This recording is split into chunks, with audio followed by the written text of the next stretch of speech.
Kampana ng simbahan ay nanggigising na, at waring nagsasabi na tayo'y magsimba. Magising at magbangon, tayo'y magsilakad, at masiglang tubuhin ang ating simbahan. Ang kampana'y tuluyang nanggigising upang tayong lahat ay manalangin ang bendisyon.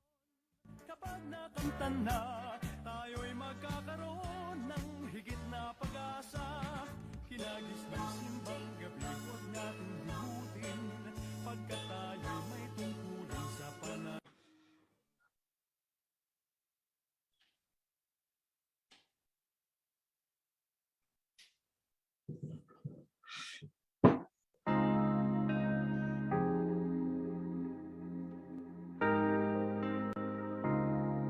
Ating alalahanin na ang Diyos ay ating kapiling.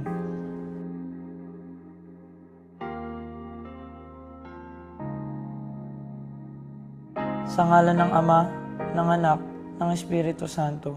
Amen. Ipagpapatuloy ko, O Diyos, ang lahat ng aking gawain, upang ikaw ay lalong pakaibigin.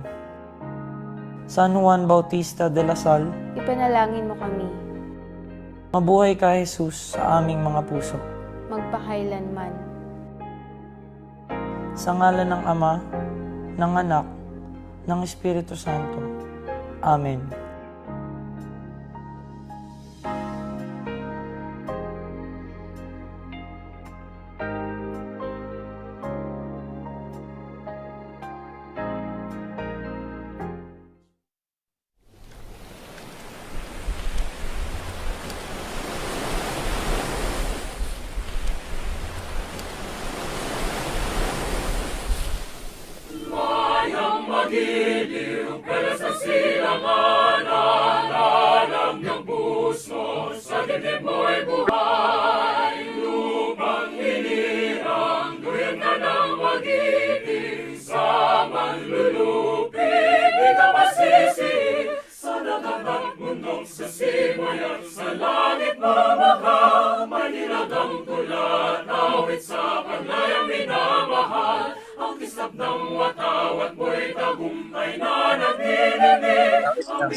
Lalo na't patay sindi ang ilaw nitong Christmas tree.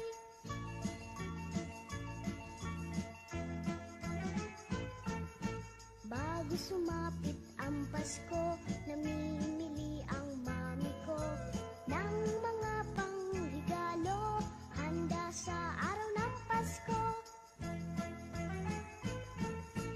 At itong Magandang hapon muli sa ating lahat. Magandang hapon sa Pilipinas at magandang gabi naman sa Wellington, New Zealand.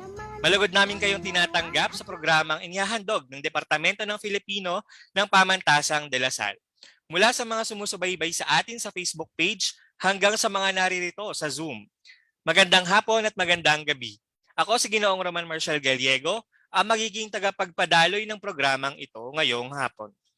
Lubos kami nagpapasalamat sa inyong pagdalo ngayong araw at sa inyong pakikibahagi sa Kia Ora Kabayan. Pagbabahagi ukol sa pakikipamuhay, kabuhayan at pagbuo ng pamayanang Pinoy sa New Zealand. Ang Kia Ora Kabayan ay nabuo bilang paunang programa upang makakwentuhan ang mga kababayan natin sa New Zealand sa gitna ng pandemya.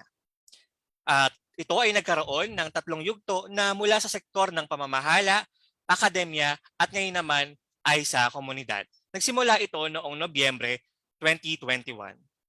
Ngayon ay naghahanda na rin tayo sa ating ako'y isang Pinoy bilang isang long-term project kasama ang komunidad ng mga Pilipino sa New Zealand. At para naman sa pambungad na pananalita, tinatawagan ang isa sa mga faculty at miyembro rin ng Komite ng Internasyonalisasyon ng DLSU, Departamento ng Filipino, Ginoong Efren J. Domingo. Sir Efren? Maraming salamat, Sir RM. Magandang hapon sa Pilipinas, magandang hapon, Wellington. Isang karangalan na makasama natin para sa huling bahagi ng proyekto ng Komite ng Internasyonalisasyon ng Departamento ang mga magbibigay at magbabahagi hinggil sa pakikipamuhay, kabuhayan at pagbuo ng pamayanang Pinoy sa New Zealand. Tiyak na mayaman ang mga naratibo mapapakinggan natin mula sa karanasan ng isang Pilipinong leader, kwento ng negosyante at ang kanyang naging tungkulin sa komunidad, at kwento ng danas mula sa isang kapwa Lasalliano. Sila ang magpapatotoo na bitbit natin ang pagka-Pilipino saan man tayo magpunta. Kaya mahalagang balikan ang kaakuhan natin bilang mga Pilipino. Mahalagang makabuo at magpatatag ng isang komunidad lalo na sa panahong binabaklas tayo ng globalisasyon. Hindi dapat nating maging hadlang at maging marka ang malaking patlang ng distansya para balikan ang ating mga ugat. Sabi nga nila, malayo man, malapit din. Sa araw na ito, maglalapit ang isa't isa. Ang Pinas sa New Zealand, ang New Zealand sa Pinas. Tara at makinig sa ating mga panauhin. Kaya ora kabayan, maraming salamat po.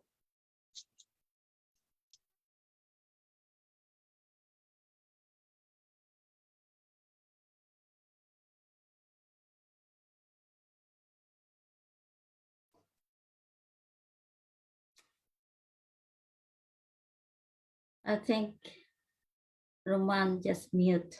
Maraming salamat, Sir Efren.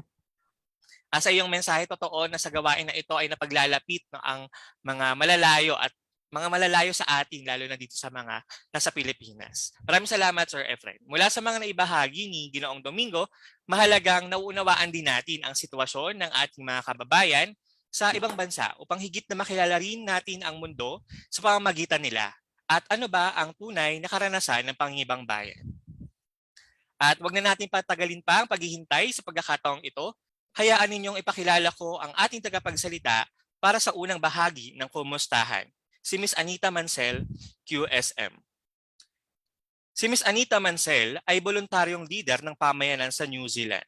Siya ang Pangulo at founder ng New Zealand Festival Cultural Group.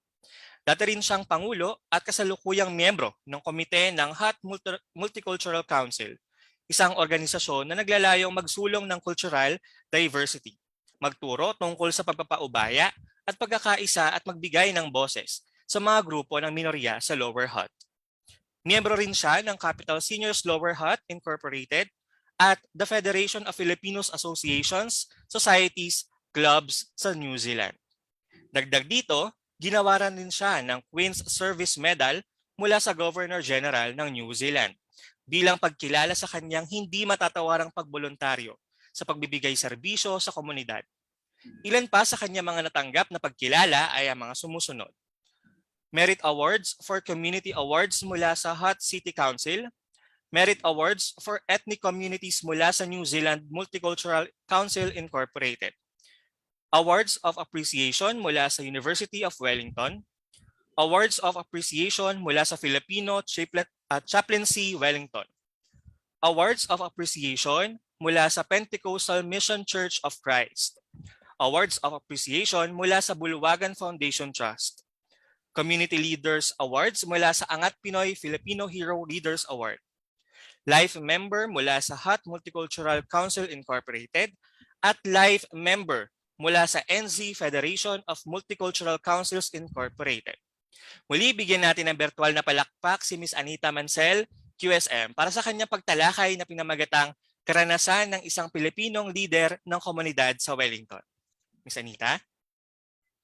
Magandang Hi, hapon good po. afternoon, everyone. Yeah, I first I would just to say acknowledge to the sa kanila ni Janet Hope at ni Miss Deborah Anastasio po sa pag-imbita sa akin ngayon. Una sa lahat, marami ding salamat sa iyo, Mr. Roman Marcel Gallego, and also sa guest, the speakers during tonight, sina Donna Dacono and Willie Gonzalez. So, secondly, first I would like to introduce myself, which is you already done most of it. So I come from Cebu. So yung Tagalog ko hindi masyado. So kaya I can just say either Cebuano, Tagalog, or English. Is that okay? Yeah, kasi I've been in New Zealand for 39 years. So most of my Tagalog is a little bit rusty. So I arrived in New Zealand in 1983. So, and then I involved with the community when just arrived in New Zealand. Kasi ayan ang payo sa Philippine Embassy sa akin. Pagdating ko dito, dediretso ako sa Philippine Embassy upang may suportar po ako. And then kasi yung asawa ko taga New Zealand. So para very supportive siya sa akin. So pag nang dumating ako dito, it is very maginaw. And then it's very hard to get used of the country that you never been. Kaya the community is my refuge. Lalo na yung mga Pilipino. So yeah, so 1983 onwards until now, I'm really involved with the community activities, just to fill in on we call it homesickness, and also to prepare myself to accept the culture in New Zealand. Yeah, and then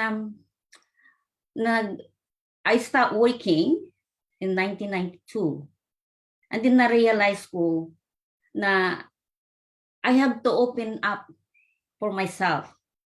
Kasi mahirap dito sa New Zealand. Maybe maano din sa ibang mga speaker ngayon kung nandito na sa New Zealand, sa ibang bansa, mahirap talaga kung wala kang suportar o mga kaibigan. Kaya ang una kong kaibigan ang Philippine Embassy. Yung mga staff, yung mga ambassador noon.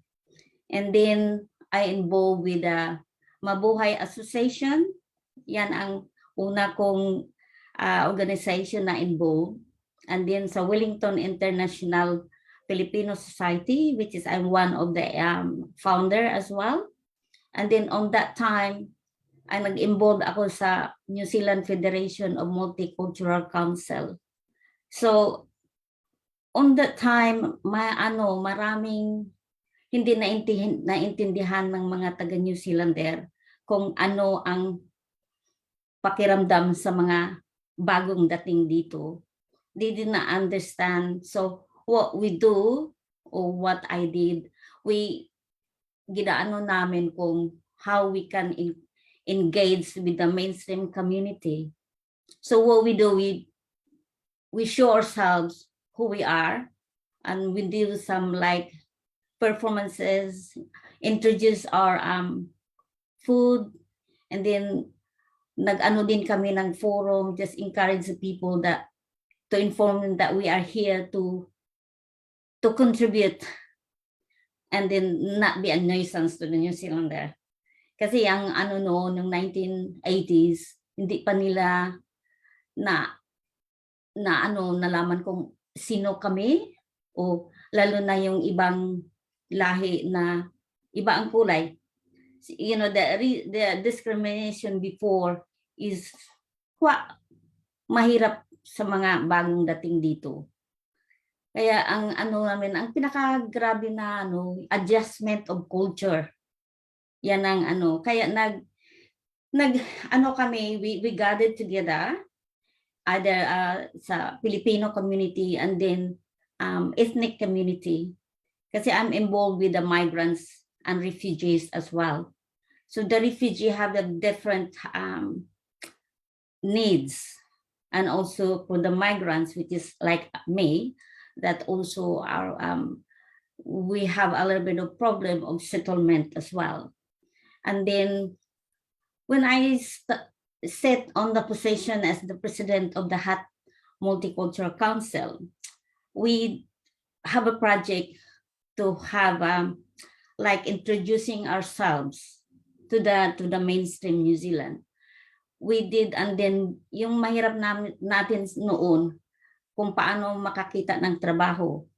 So we organized an employment forum, and we invited the heads of the company, and then we have some questions and answers with the migrants and refugees with the employers itself. And I just realized na hindi naintindihan ng mga kumpanya o mga employer kung paano nila i-engage ang migrants and refugees. Kaya on that time, it was a success kasi parang nakita nila na pareho pala. And then, ang sabi nila, hindi daw sila makaintindi sa English natin. Kaya isa din na mahirap yan sa atin noon. Maski ngayon, kaya so what we did, we engaged with the companies, and then we have some meetings and forums for any kind of issues, and just like the immigrations, we have may mga problema noon sa mga immigrations kasi hindi natin naintindihan how it works in New Zealand. So isa din yan sa mga projects na ginagawa ko noon. Hanggang ngayon, we still doing that kasi it's still needed. And then yung sa education as well. So how it works in New Zealand regarding looking after the children. Hindi natin alam yun, lalo na sa Pilipino, na at the age of, we cannot leave the kids when they reach from 1 to 14, it's still under supervisions of the parents and the adults. Kaya may mga sitwasyon na mangyayari yan. Kaya isa din yan na ano ko sa sarili ko na we have to engage the community na bawal sa mga parents na ang mga kapatid lang na underage ang mag-asikaso sa mga kapatid nila. So isa din yan. And then yung marami tayong mga issues o mga na hindi naintindihan. Kaya maganda nga, gina-introduce namin yun. So we encourage the police and have some forum with us. And then regarding also the violence, women's and other, kasi verbal abuse and also physical abuse, it's no. But kasi yung galing sa ibang lugar, hindi nila alam yun. Parang tradition na nila yun. Kaya isa din yan sa mga project na ginagawa namin. And then, kaya sa time ko na presidente, it's a little bit of, I work hard for it, for the cause of our migrants and refugees, not only Filipino, pero sa iba-ibang lahi din. So, from the time and until now, I'm still supporting the group. And one of the highlights I have, nag-organize kami ng New Zealand concert, Filipino concert. That was the beginning of our New Zealand Filifest or New Zealand Filipino Festival Cultural Group. The aim of that is to show that we are not only a hardworking Filipino, but we also have fun. We can sing and we can dance.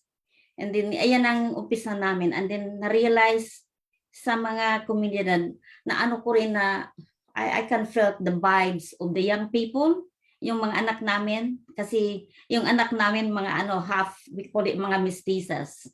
So, there is a difference.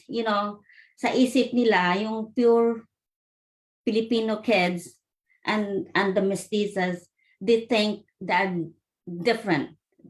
kaya hindi sila, mahihain sila, hindi sila marunong maghalo-halo, ganun.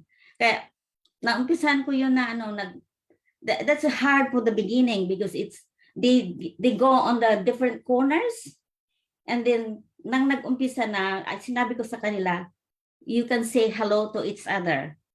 Ang iba naman, mahiya kami kasi ganito, ganito. Kaya, for about 2 weeks, 2 weekends, and then nagkaigiyan. That means that they are quite friends later on. And yeah, that would be the beginning. And then, I thought that was only one off. But yung anak ko nagsabi, Mom, can we continue this? We can do the practice. We have a lesson every weekend. And then we can ask children or adults, either from Filipino community and the migrants and refugees. So that's the beginning of the Philifest. So we have around about every 2 years we have concert. So just like parang recital ng yung dance group. So hanggang from 2005 until now, we're still active as the cultural group in Wellington. Kaya may outsource din kami. Yung teacher namin, we have to magtuturo din sa iba-ibang lugar kung we have the time to do that. And then that also encourage the young Filipino children. That's where they come from. So that's one of the purpose of the Philippines. And also give them a personal development as well. And that's beside of what I'm doing in the community. That's looking after the old people. So I like the seniors, Capital Seniors, because they really have fun. Because I make them like exercises, and sometimes we dance. The oldest is about 95, and then downwards, it is quite nice that parang mama ko rin. So the first time na umatin ako, akala nila hindi ako membro. Kasi I was only 45 years old. And then magsabi sila, who is your mother? Where is your grandparents? Sabi ko sa kanila, I'm a member here. Sabi ko naman nila, bakit? Ano ka pa, bata ka pa, bakit ka na miyembro? Kaya kasi sa status ko as the president of an organization, ako parang adopted member. So that was the beginning. That was about 20 years ago. Until now, I'm a really member now. Kasi I'm 67 years old. So it's quite good. And then yung sa nag-organize din ako ng women's, yung time ko na from the president and the Hat Multicultural Council, ang yung na-re-establish ko yung Women's Council. Isa din yan sa project. Yun ang long-term project ko na sana may mga grupo sa mga women dito sa Wellington. And then on that time, gina-adapt ng federation. So we have a Women's Council in New Zealand Federation of Multicultural Council.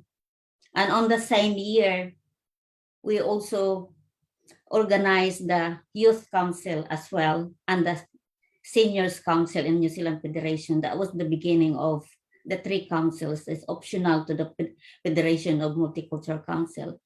So on the time from 1985 until now, on the year of 1980s, we really work hard as a community, the new migrants, that to show ourselves that we can contribute good things in New Zealand. Kasi puro kami nagtatrabaho at the same time, look after the children. Kaya nakikita naintindihan ng mga taga rito na we are good actually, parang na nila na, okay pala kayo, So, yan ang sa Multicultural Council namin. And then, normally, kung may mga needs ang yung, lalo na yung mga refugees,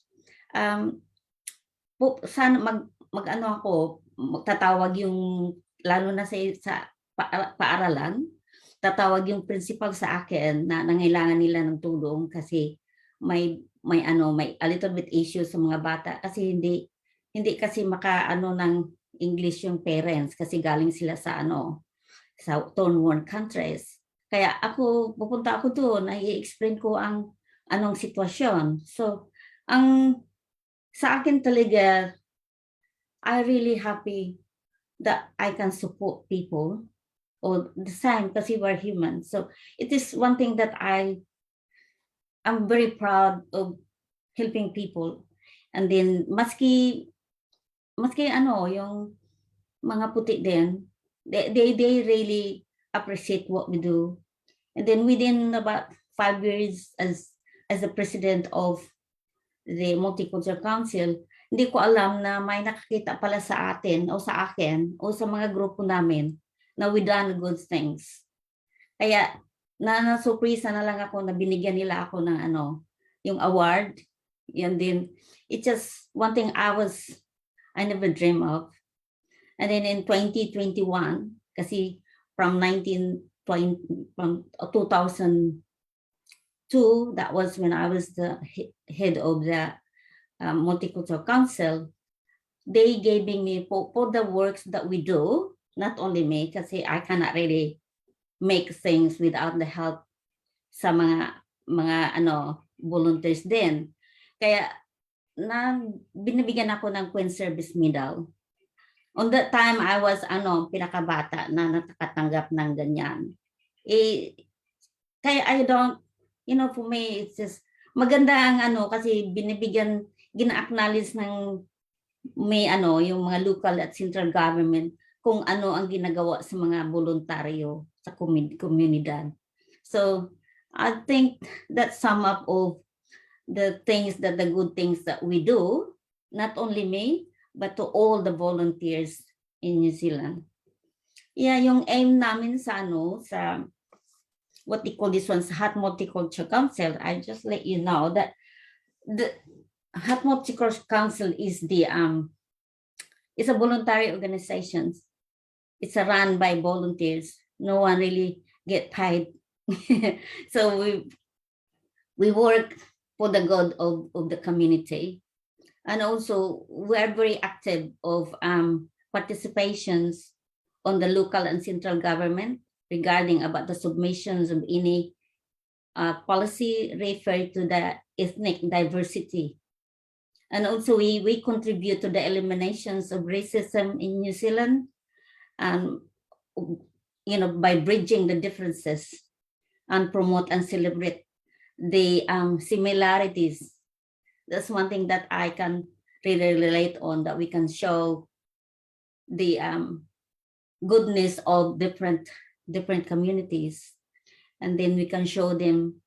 We had showcase our ethnic diversity, just like festivals, cooking, arts and craft, and we show them to the people itself. Yeah, that's I can rely on, and I hope that would be a little bit more informative. Yes. Thank you. Maraming salamat po, Miss Anita Mansell. Bigyan po natin ng virtual clap, virtual na palakpak si Miss Mansell sa kanyang mga naibahagi tungkol sa kanyang pagiging leader sa komunidad sa Wellington, New Zealand. Maraming salamat po, Miss Anita Mansell. Ngayon po ay dadako na tayo sa pagkuha po ng mga komento. Kung meron po ba tayong mga tanong, maaari po tayo maglagay sa ating comment box dito sa Zoom at sa mga kasama po natin sa comment section naman para sa mga kasama natin sa Facebook. Meron po ba? Maaari din po kayo magbukas ng inyong mga mic sa mga kasama natin dito sa Zoom kung meron pong nais magsalita. Magtaas lang po ng kamay. Thank you. Habang naghihintay po tayo ng mga nais magtanong o may mga komento, sisimulan ko po muna, Miss Mansell. So mula po dun sa mga karanasan, kasi po ang dami nyong awards at ang dami nyong ginagawa mula nung nakarating kayo sa New Zealand hanggang sa kasalukuyan. Ano po yung naging challenge? Kasi kayo ay Pilipino, tapos sabi niyo po kanina, naging karanasan, malaki yung concern dun sa diskriminasyon sa mga hindi nila katulad. paano po nila kayo nakilala bilang isang leader? Gayong kayo po ay Pilipino na hindi nila katulad, parang ano po sila, parang nagko-contradict yung mga pagkakataon o mga ideya na iyon. Una, kasi mahihain ako na dumating ako dito, you know? Kasi yung English natin, hindi ba? Marunong akong I have to think about what I can say regarding about our grammar. Remember, di ba, sa eskwelahan natin, isabi mo talaga na may subject, may, verbs ba, ganyan. Kaya isa din yan ang pinakamahirap sa akin nang dito ako. Maybe some of the Filipino as well. Kasi kung magsalita tayo, di ba, gagalitan tayo ng teacher na, you got the wrong statement, Ano ba yung, kaya, una, ako sa asawa ko, tinitingnan ko yung mukha niya, yung babig niya pag magsasalita. Yan ang first strategy ko. And then nang nasa train ako sa market, ganun, I always say hello. So, kasi, yan ang strategy ko. Kasi kinukuha ko yung the shyness of myself that I need to do something of myself because it's not like me that doon sa atin, ako para akong, I'm very friendly. Pero nang nandito na ako, my gosh, it's not really easy.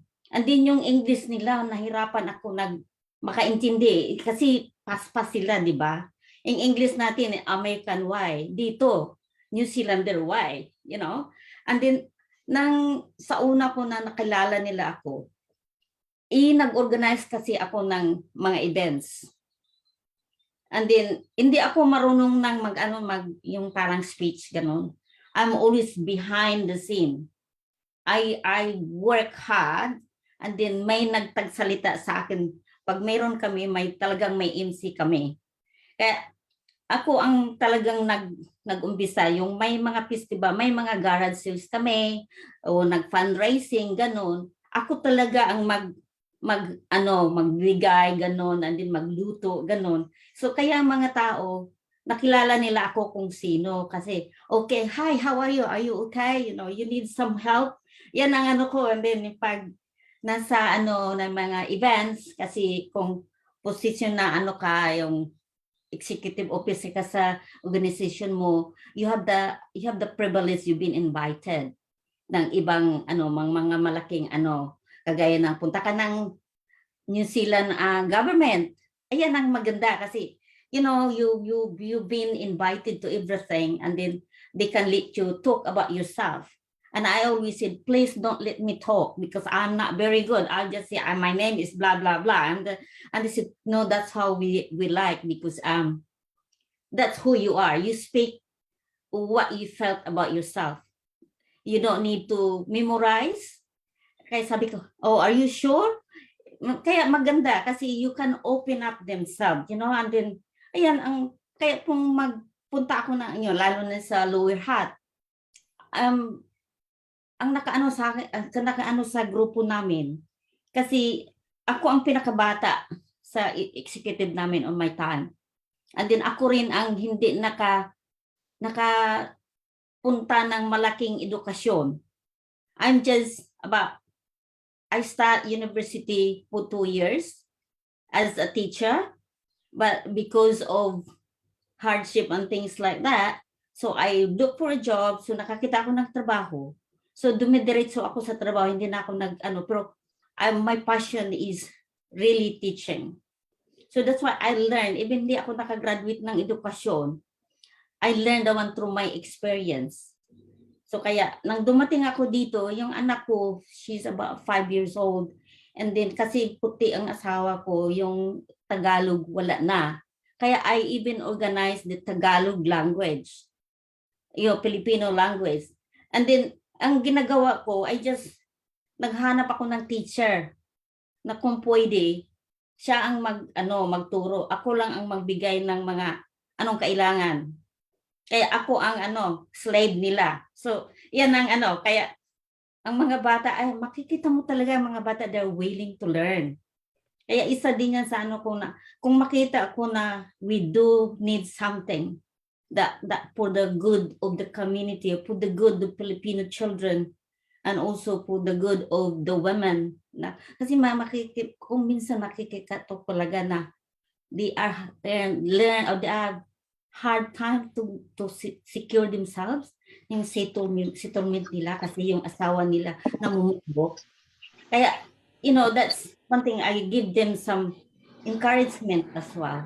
So yan ang nalaman ng mga tao na nabigyan ako ng award kasi I was not thinking that I can have something. What I do is just do my best for the good. And then nakikita ng mga otoridad na this one is deserved of something. Yan lang ang masabi ko kung bakit ako binibigyan ng mga awards. Yeah. Ay, maraming salamat po, Miss Anita. Tingnan naman po natin yung mga komento at tanong dito sa ating Zoom. And sabi po ni Miss Daganzo, thank you for your sharing your experience daw po. So, meron din po siyang tanong, does the council hold events in Christchurch as well? Pardon? Does the council hold events in Christchurch as well? Yes, there's a multicultural council in Christchurch. So, but if you just like a Filipino events or it's a Filipino community in Christchurch, and they would like to, for us, we can perform, or we can show them about one day or 2 days to have like a workshop for Filipino cultural. So we are willing to do that as long as they're giving us more time to prepare, because Christchurch is a little bit farther from Wellington, and then we fly or other in the ferry. Yeah, so there's a multicultural council in Christchurch. There's a Dunedin, in Invercargill, Omaro, Timaru. So I know most of the people there, so they can send me an email and I can refer that to them. Alright, thank you po. May follow-up question po si Miss Mary. How does one get involved daw po? Hannah? How does one get involved? What you do is just we can because just like the multicultural council, all the Filipino community, there will be some meetings or there will be some connections. So if she would like to where she from, they can send me an email, which is anita.mansella@gmail.com. They can send me an email. I can give them some referral to the leaders of different communities, either in multicultural council or in the Filipino organizations. Okay, thank you po, Miss Anita. Binigyan po tayo ng email. Kung meron din tayo makakilala sa New Zealand, pwede nilang lapitan si Miss Anita para sa mga ganitong gawain at maging kabahagi sila. Maraming salamat po muli, Miss Anita Mansell. Thank you. Yeah. Can I stay and then can wait for the other speakers? Yes, ma'am. Thank you po. Okay. Ngayon po ay dumako na tayo sa susunod na tagapagsalita para sa ikalawang kumustahan. Kasama naman si Miss Donna Dacuno. Si Miss Donna Reese Dacuno ay isang Pilipinang manggagawang pangkultura para sa teatro na nakabase sa Tamaki, Macau, Auckland, Aotearoa, New Zealand. Kilala siya bilang Ate Mama Donna sa Sirkulo ng mga Filipino Creative sa New Zealand. Gumanap din siya bilang Mariela sa Dulang Pinay ng Proudly Asian Theater noong 2019. Sa kasalukuyan, siya ang events at conference planner sa University of Auckland. Siya rin ang may-ari ng Matatas Bookshop, isang online shop sa New Zealand kung saan mabibili ang mga bilingual na aklat pambata na nakasulat sa iba't ibang wika sa Pilipinas. Bigyan po natin ng virtual na palakpak si Miss Donna Dacuno para sa pagtalakay na pinamagatang karanasan ng isang Pilipinong nagtayo ng bookshop at naging tungkulin sa komunidad. Miss Donna? Magandang gabi sa ating lahat at magandang hapon sa Pilipinas. Ako nga pala ulit, si Donna Dacuno, isang aktor at manggagawang pangkultura ng teatro at may-ari ng Matatas Bookshop. Yung ibabahagi ko ay halos katulad ng kay Ma'am Anita, no? Kasi maganda na laging binabalikan yung karanasan at yung mga aral sa history ng aking, especially ng aking karanasan. So, nandito ako sa New Zealand, sa Aotearoa, New Zealand for 7 years now. At dumayo ako dito sa visitor's visa para malaman kung gusto ko ba talaga na malagi dito sa New Zealand kasi yung aking partner na Pakeha o New Zealander ay bago pa lamang talaga kami nagkakakilala. So, gusto ko ring malaman kung paano ba yung pamumuhay ng isang Pilipina sa New Zealand.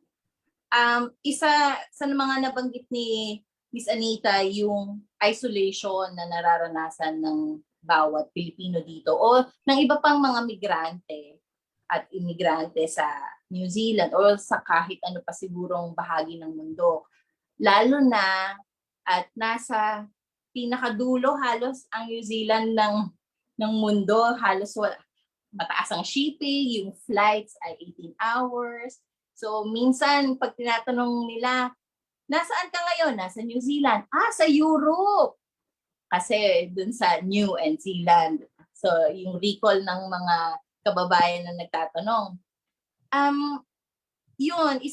Nakaranas din ako ng isolation. Although may mga kaibigan na dati pa sa Pilipinas na nandito at na-discover na nandito pala sila. So yun ay mga magagandang karanasan dahil nagkaroon ako ng extended family. Kumbaga sila talaga yung aking pamilya dito. Kahit na siguro mga 45 minutes away kami sa isa't isa. So kung hindi ka palalabas or hindi ka masyadong nagtatanong-tanong sa mga community o hindi mo alam kung saan ka kukonekta, mahirap talaga dahil napapalibutan ka ng iba't ibang lengguwahe at nandoon yung siguro na-inculcate sa Pinoy yung we are friendly pero hindi tayo masyadong agresibo, kumbaga. So, isa sa mga naging approach ko din yun, yung maging mahiyain. Kasi yung sa isang banda, nung lumipat ako dito, medyo na toxic sa akin ang iniwanan kong Pilipinas. So, nung nandito ako, ang aking priority ay magkaroon ng stress-free life, yung mag-explore ng iba't iba pang kultura. So, nandun yung, para ma-assimilate ako o ma-integrate ako sa kulturang Kiwi, kailangan ko rin tanggapin na yung negosyasyon sa sarili ko, ano ba yung iiwanan ko na hindi effective dito sa bagong bansa ko, at ano yung mga kailangan kong i-push na pakikisalamuha. And naturally, we are very friendly. So, malangiti tayo. Yun pa lang. Pag nakikita nila ako, swak sila lagi. You are a Filipina. Or pag naririnig nila akong magsalita, you are a Filipina. I know you. So, maganda. Pero kapag, sometimes kapag kapwa Asian, ang sabi naman nila sa akin, you're Indonesian. Or Malaysian or Vietnamese. So, okay lang sa akin yun kasi kumbaga ako rin, hindi ko rin talaga makilala ko o ma-define kung ano pa talagang lahi nila. At sometimes, yung mga nakakasalumuha ko dito, matagal na pala sila dito, pero pag natatanong pa rin sila at natatanungan ng, where are you from originally? Where are you from? So, nagko-cause ito ng upset yung mga ibang mga kababayan kasi feeling nila lumagpas na sila doon sa punto na nadja-judge sila sa kanilang kulay So sometimes, hindi nila sasabihin kung saan sila galing. I'm a Kiwi. Or wala na lang. So balik lang ako sa akin, ano. So nagsimula akong makisalamuha sa mga kapwa na sa sirkulo ng tanghalan, at unti-unti naghanap na rin ako ng permanenteng trabaho para makaagapay sa pang-araw-araw pangangailangan. At maswerte ako kasi multinational company yung napasukan ko at may 5 kababayang Pinoy na matagal na dito, siguro mga 5 to 10 years na sila sa New Zealand. So marami na silang tips at mga payo sa akin kung paano mag-navigate sa community. At napakahusay naman dahil kahit na magkakalayo yung mga bahay nila, doon sa opisina, syempre kapag lunchtime, ayan, sama-sama agad, mag-share ng mga baon, o kung hindi naman, automatic, pag nakikita ko sila, yung lingwahe, biglang Filipino.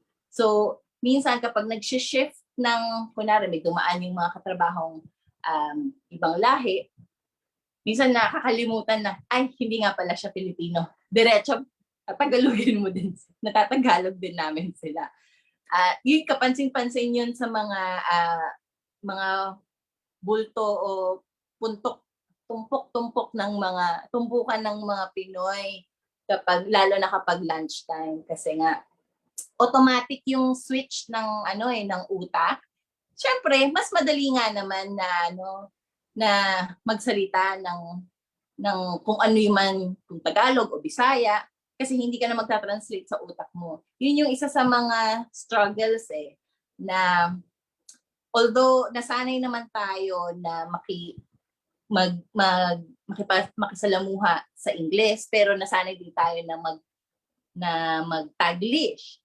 So by the time na nakikipag-usap ka na sa Ingles, na purong Ingles at New Zealand English, nandun naman yung struggle, ano nga pala yung maiintindihan nila na iwasan yung mga slang at mga ako kasi marami akong chorba. So well, parte ng personality ko naman yun. So natutuwa naman sila at kapag nare-realize ko na ay hindi nga pala sila Filipino. Yun, so isa yun sa mga isolation. Isa rin sa naging challenge sa akin, nabanggit ko na nga, pahapyaw yung code switching, basically. Kasi dahil hindi karamihan sa mga nakakasalamuha ko actually, ay hindi mula sa North Luzon. Madalas sila ay galing sa Visayan region or Mindanao. Actually, sa census ng 2018, although yung 2018, sa Southeast Asian population, nasa 58% ay Pinoy. Yung kanilang reported na lingwahe do ay in 2018 nasa 46% ng Pinoy ay nagsasalita ng 2 lingwahe. But that includes English. And then, ang multilingual, kung marunong ka ng Bisaya, marunong ka ng Tagalog, o ano pa yung kombinasyon, nasa 5.8 lang yung nakakapagsalita. In time, kasi dahil wala nang nakakasalamuha na nagsasalita in that particular na lingwahe. So nagsistick na lang sa universal language na ginagamit dito sa New Zealand, kundi ang Ingles. Which is great, pero yung napansin ko rin, yung mga lumalaking mga kabataan na nakakasalamuha ko sa tanghalan kasi, sa dulaan, they are the 1.5 generation. So, nandito sila since they were 4 years old, 6 years old. So, kung napunta sila sa mga lugar na walang ibang Pinoy, kundi sila, so wala talaga silang choice, kundi makipag-usap lang sa kanilang mga tahanan in their own language. Pero paglabas, automatic, kailangan silang mag-English. And dahil mas madali nga namang magsalita na lang ng English both sa labas at sa loob. So, unti-unti talagang napag-iiwanan yung pagsasalita ng Filipino. At kung titignan natin yung library resources dito sa buong bansa ng New Zealand, kakarampot ang mga libro about Filipino, which nakakalungkot dahil I forgot yung resource pero in 2018 din nung nalaman ko na Filipinos are the third largest ethnic group, Asian ethnic group in New Zealand. So sa dami-dami ng Filipino, bakit kakaunti lang yung resources sa mga library? So meron pa isa-isa sa Wellington or sa Botany. Pero hindi yun laganap. At dahil dito rin sa New Zealand, hindi katulad ng transportation sa Pilipinas. So walang mga jeep at mga tricycle, puro either maglakad ka, mag-bus, o sasakyang kotse. So kapag wala ka talagang malayo ka sa mga central na parte ng komunidad, wala kang access talaga sa library. Nito nga lang na meron na silang delivery. So that was great kasi COVID-19 happens. And sa segue na rin siguro ko na dahil doon na napag-isipan ko at saka napag-desisyonan ko dahil this year din na nanganak ako ng half Filipino. So, kung wala akong mga friends na laging kasama ng aking anak, ako lang talaga ang kausap niya ng Filipino. So, I decided na, sige, para sa kapakanan ng anak ko at para sa kapakanan ng iba pang mga magulang, ng mga ate, kuya, tita, at lolo at lola na naririto, at mga ibang lahi na, kasama ng pamilya at ng extended family at ng komunidad. Yung access nila sa mga libro ng bilingual na Filipino. Ngayon, gusto ko lang, hindi ito pagpa-plug, pero gusto ko talagang mag-focus na mabigyan ng chance yung ibang mga lingwahe. Nag-informal survey ako nitong nakaraan sa isang mommy group na halos kapantay ng nananagalog yung nagbibisaya at particular Cebuano. So, marami ang naghahanap ng material in Bisaya. And that's why nitong nakaraan, sinuyod ko yung aklatan sa Pilipinas, yung mga limbagan, yung mga independent na publishers na makuha yung kanilang, kung mayroong mga aklat na nasa Batan, Ibanag, Chabacano, Bisa. At natutuwa ako na merong mga publishers sa Pilipinas, Aklat Alamid, yung isang nakuhanan ko ng mga libro, at yung na US-based naman ay yung Sari-Sari Store Bookshop. So, ongoing yung aking pananaliksik at paghahanap ng mga author at mga libro na pwede kong mabitbit dito at maipamahagi sa aking komunidad. Ayun, ano pa ba? Wala na akong maisip. Parang dumaldal ako ng diretso. Siguro, pwede kong, from here, pwede na natin ibukas sa diskusyon kung may mga tanong or may mga nalimutan ako na hindi nabanggit. feel free to ask. Maraming salamat po, Miss Donna. Meron po bang nais magtanong mula sa mga nabanggit, mga na-share sa atin ni Miss Donna? Yung ibang nabahagi ni Miss Donna ay katulad ng nabanggit po kanina ni Miss Mansell, pero nakikita natin sa ibang sa ibang mukha, sa ibang pagkakataon yung mga experience na yun, yung mga karanasan na yun. Kung meron po bang magtatanong? Sige po, habang naghihintay po tayo ulit. Ayan po, may comment po pala si Ma'am Doc Janet, ang Pinay, ang kauna-unahang stage play tungkol sa Pilipino dito sa New Zealand. Yan. That's right. Yan po, maaari po ba kayong mag-share ng kaunti dito tungkol sa kauna-unahang stage play sa New Zealand? Tama. So, si Marian Infante, isang aktor, at ngayon ay nasa, kumbaga, telenovela ng longest running show, local show dito sa New Zealand, yung Shortland Street.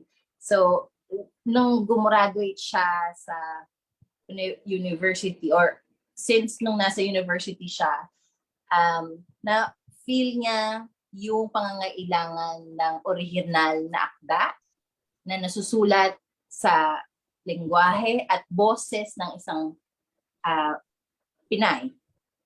At ang binahagi niya yung mula sa kanyang sariling karanasan, at ito ay ang kauna-unahang Kiwi-Filipino play. So, nandun yung, hindi siya purong Filipino, and nandun yung Ingles, at also yung recognition sa Maori culture, lalo na sa kanyang karanasan. So, yan, nandun yung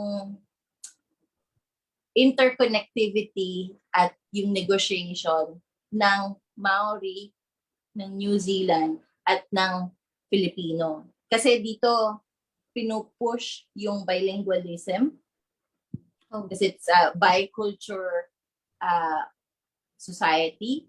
So, ngayon, merong mga iba pang mga lengguwahe. Paano naman yung dagdag ng ibang mga kultura? So, it was well received. Even yung, gumanap ako bilang isang ina ni Marian. At marami ang natuwa. Ngayon ay nagkaroon sila ng show sa Christchurch recently, at may restaging sa susunod na taon, I think.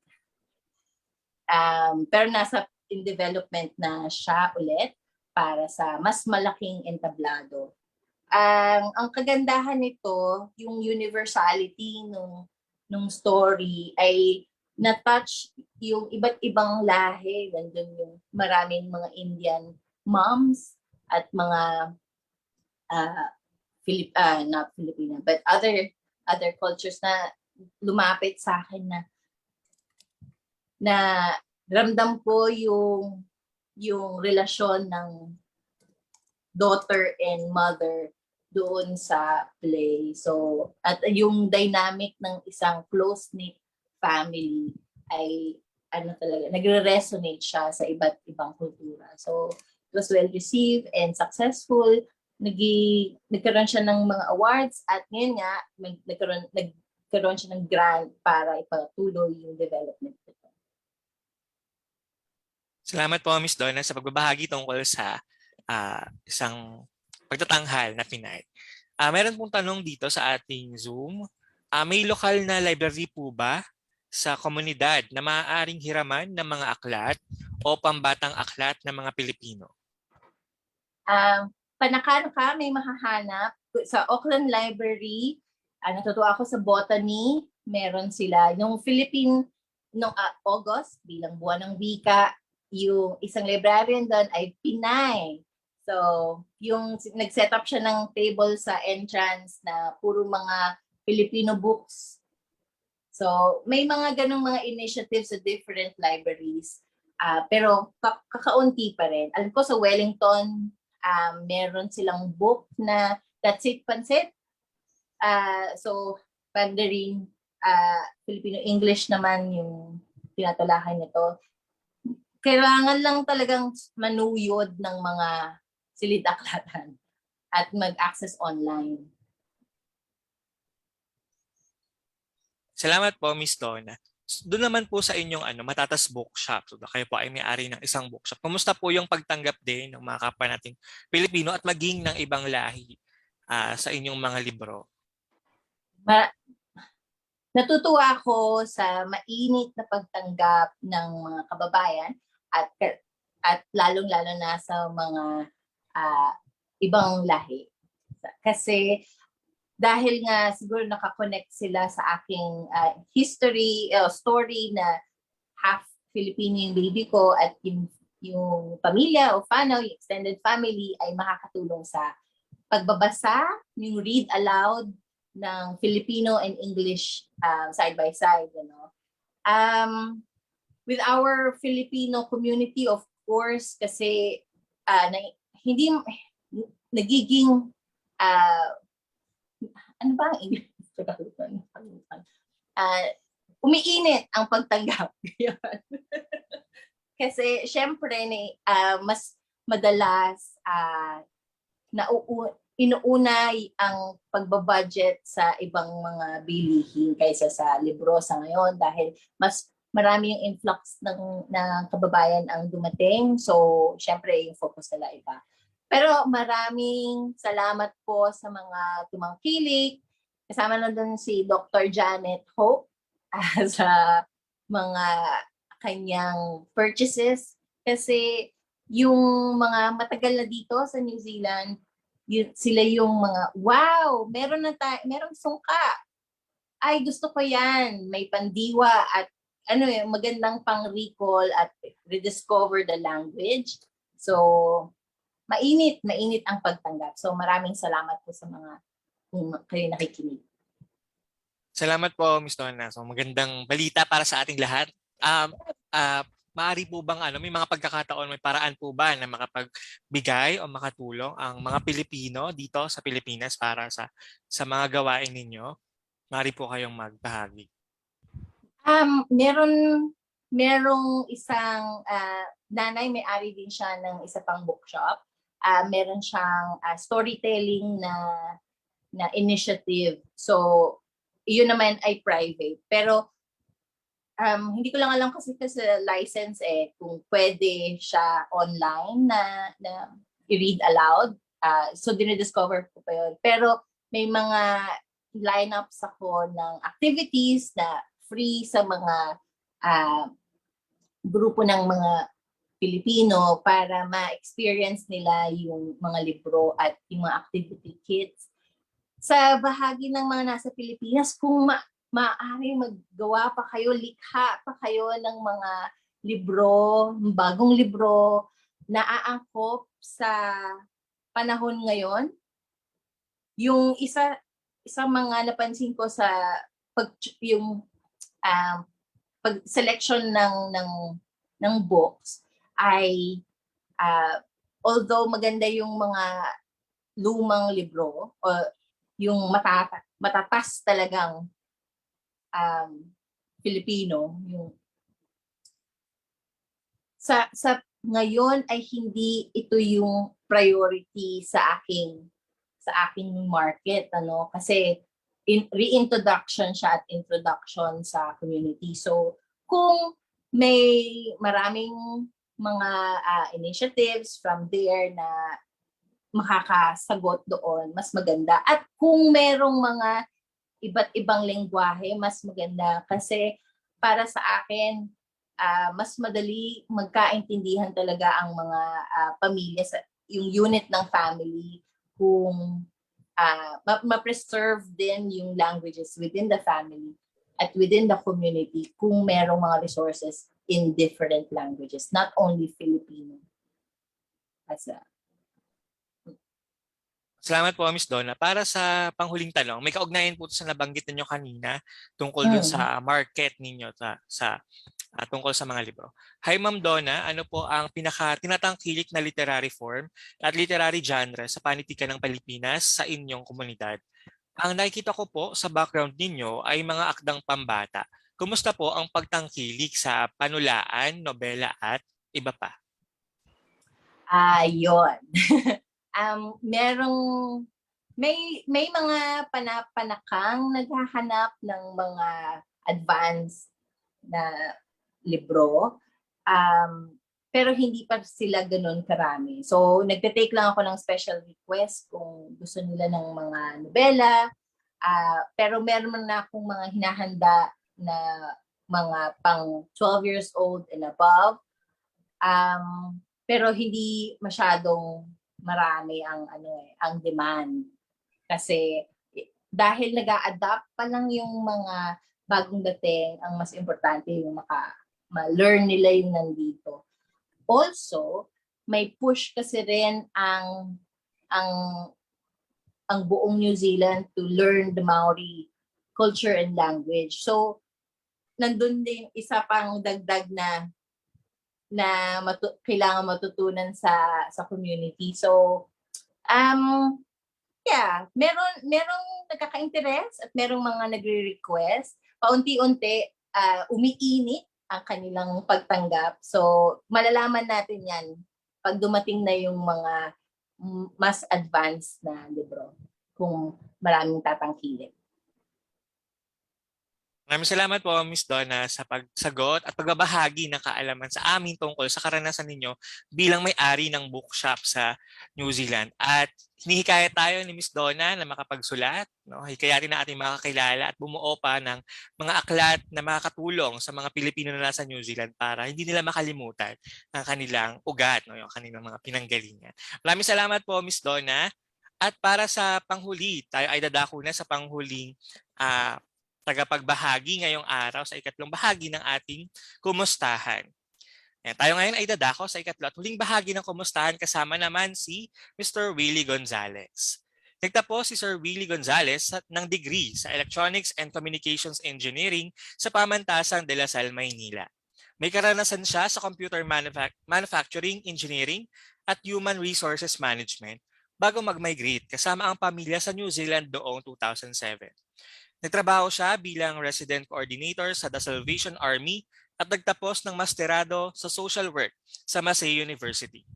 Humawak siya ng iba't ibang tungkulin sa service management sa Emerge Aotearoa, isang mental health services provider. Sa kasalukuyan, si Sir Willie ay isang needs assessor at service coordinator sa Health New Zealand. Masaya siyang kapiling ang kanyang asawang si Remy at biniyayaan sila ng dalawang binata na si Gio at Marvin at prinsesa na si Abby. Muli, palakpakan po natin, bigyan natin ng virtual na palakpak si Sir Willie Gonzales para sa kanya pagtalakay ng pinamagatang karanasan ng isang Pilipinong bahagi ng DLSU Alumni Association. Sir Willie. Salamat at magandang gabi sa inyong lahat. O magandang hapon pala. Kasi dito sa New Zealand, advance kami ng 5 oras. Kaya medyo madilim na ngayon. And papasalamat ako sa LaSalle for giving me this opportunity to talk about our experiences dito sa New Zealand. It's a journey, katulad nung mga naunang kasama ko na speakers, si Anita at si Donna, that whenever one goes to a country, it's a form of crisis dahil iniwanan mo yung bayan mong mahal, yung magandang trabaho, yung family, lalo na yung members ng church, and even yung mga kaibigan natin, lalo na. And it took us about 5 years of adjustment. During our entry in New Zealand in 2007, it was a time na doon pumapasok na ang maraming Filipinos. Pero ang criteria medyo mahigpit kasi it's all based on about the skills that you have and what you can offer sa New Zealand. But through the grace of God, kami naman ay nakasurvive and we're still being blessed right now sa tulong ng Diyos, and of course yung mga kaibigan natin, and lalong-lalo na yung mga nasa Filipino community. Sa aking pagbabahagi, i-share ko sa inyo ang aking mga experiences ng aming family pati kasama na rin yung mga kaibigan namin at mga kakilala namin sa community. So let me start first with ano ang profile ng New Zealand. Briefly, New Zealand is about 268,000 square meters. At kung compare natin sa Philippines, ang Philippines right now is about 300,000 square meters. So, ang Philippines ay mas malaki ng konti at about 30,000 square meters. And kahit ganong halos pareho ang landmass ng New Zealand at Philippines, masasabi ko na ang population ng New Zealand in total ay mas maliit na rin. Ang Philippines noong 2018 may estimated population of 106 million. And ang New Zealand naman at that time, roughly about 5 million. So just imagine 5 million, para bang population lang ng one town like Makati maybe, or maybe even Manila, baka mas malaki pa nga. And in terms of yung ethnicity, multi-ethnic ang New Zealand. They welcome different ethnicities. And we also have a survey back in 2018 that of the different ethnic groups, may mention ko lang yung top three. The first ethnicity that is major in New Zealand are the Europeans. It consists about 70%. Pag sinabing European, mga puti or Caucasian, basta maputi ang balat mo, they call you European or Pakia. Then sumunod yung Maori, they are the locals of New Zealand. They're Polynesian in skin, brown skin. Parang din yung mga from Hawaii, medyo malalaki lang at medyo balaki. Kakulay din natin sila. And the third ethnicity or ethnic groups would be the Asians. Sabi nga ni Donna na we belong to the top three. The biggest ethnic Asian ay yung mga Chinese, then sumunod yung mga Indians, then Filipinos. Approximately in the 2018 statistics, meron tayong 76,000 Filipinos in New Zealand. Dagdagan pa yan, nung nagkaroon ng lockdown, marami pong naiwan na Filipinos na migrant workers, and they became resident New Zealanders in the last 6 months. And with this influx, with this growth of the Filipinos in the community, we were asking ourselves kung paano natin mapapalago, ma-maintain yung Filipino values natin, culture and tradition. So, sasabihin ko sa inyo yung tatlong bahagi kung paano ko ipapahiwatig itong topic nito. Yung first na sasabihin ko, the way we promote our Filipino values and traditions and culture in the Philippines is our values at home, the Filipino values at home.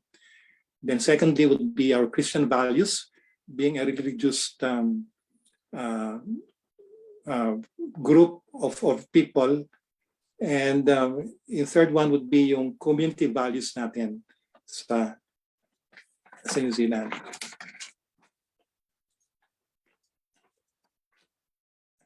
Filipinos values at home. Kami ng wife ko ni Remy, when we came over to New Zealand, mga medyo binata at dalaga na yung aming mga anak. But we still maintained that Tagalog language sa bahay. And although may konting adjustments kasi, hindi namin maintindihan din yung mga Kiwis. Ang accent nila parang Visayan accent na medyo merong E. Yung kung halimbawa, turn to the left, o imbes pala nila sabihin, turn to the left. Or yung the eggs, yung pala eggs ang ibig sabihin. So nagkaroon ka ng adjustment, pero it took us maybe a year or so to understand them fully. Sa bahay, nagsasalita kami ng Tagalog dun sa aming mga anak. And hindi naman sila nahirapan kasi nag-enjoy din naman eh. They came over sa New Zealand na medyo adults na sila or adolescent.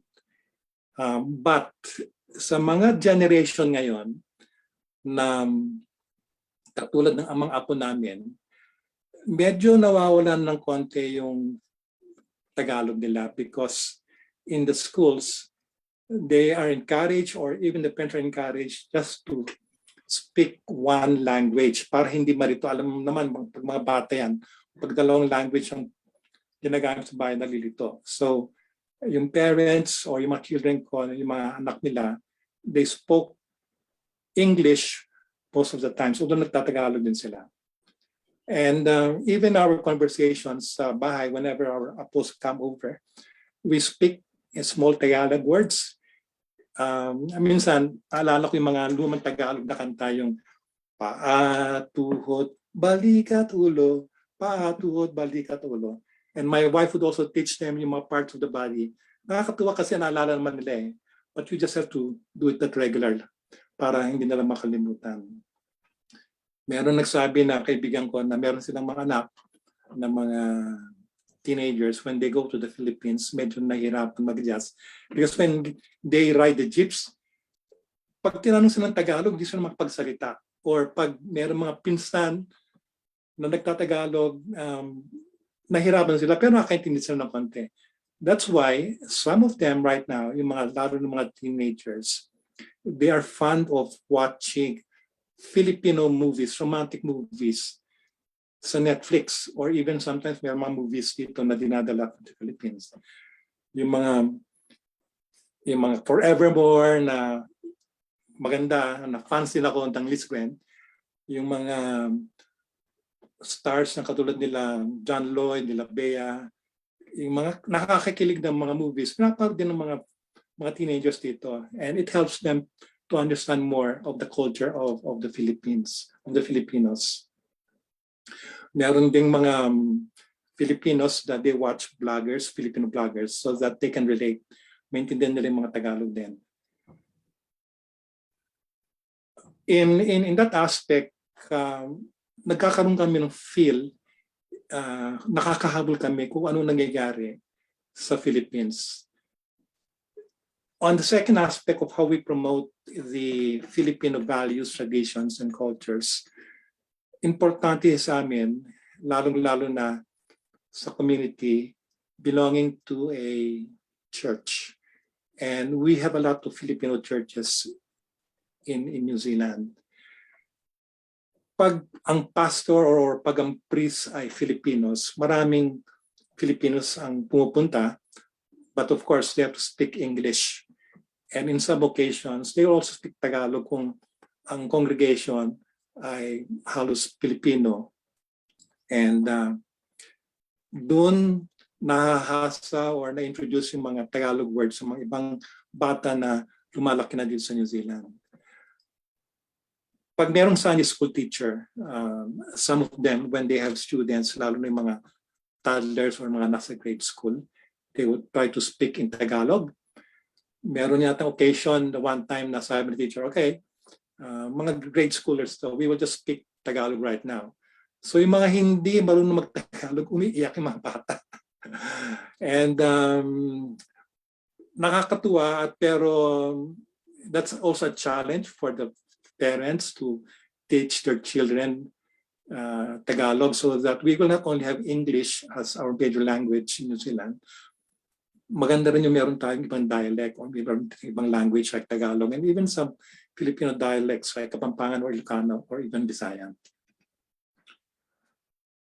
Sa churches, meron ding mga Bibles in Tagalog.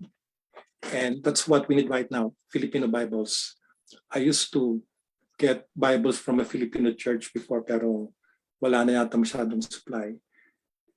Some of the Filipino pastors also use a Bible which has a combination of Filipino, the Tagalog version, and the New King James Version. They call this Diklot Bibles, and they're very helpful.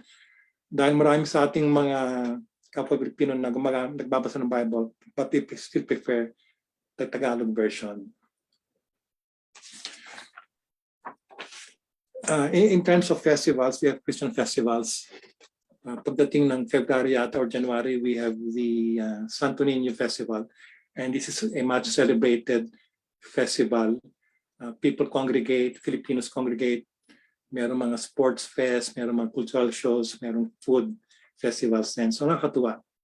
And we also have those holidays like the Labor Holiday, which in New Zealand is on the last on the last Monday of the last week of October. So katatapos lang, and they held that event in Palmerston North. It's a good event. People gather, Filipinos, and they have different activities to promote the values and traditions of the Filipinos.